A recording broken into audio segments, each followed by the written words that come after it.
Goeiedag, ek groet jou in die kosbare naam van Jesus Christus.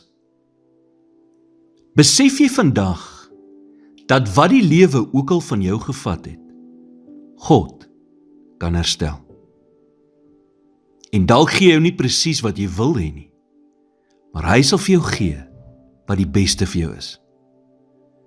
En selfs wanneer jy deur ongehoorsaamheid geval het, sal hy jou herstel as jy dit bely en jou bekeer daarvan.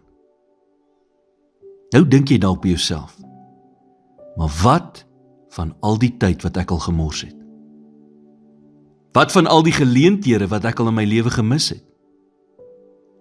Maak nie saak hoeveel tyd jy gemors het, of hoeveel geleenthede jy al gemis het nie. God se woord sê in Jesaja 59 vers 1, kyk, die hand van die Here is nie te kort om te help nie, en sy oor is nie te swaar om te hoor nie. Voel jy dalk vandag dat jy nooit sal herstel van wat jy verloor het nie? Dan is vandag die dag om te verklaar. Geen vermorste tyd meer nie. Geen vermorste verhoudings, gesondheid of hulpbronne meer in my lewe nie. As jou lewe in stukke gebreek is, maak dit vandag bymekaar en lê dit voor God neer. En laat hom toe om die stikkende dele van jou lewe te herstel.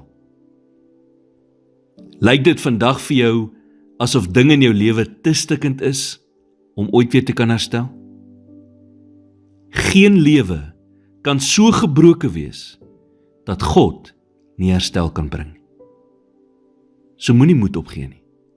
Gee eerder alles oor aan hom. Hy sal herstel wat herstel moet word en die nodige groei in jou lewe bring. Here, ons almal het al eerstehands die skade gesien wat storms in 'n mens se lewe kan veroorsaak. En as ons eerlik is, kan dit soms onmoontlik lyk dat enigiets mooi of goeds uit sulke hartseer kan kom. Maar dankie dat U die God is wat spesialiseer daarin om stikkende dinge heel te maak.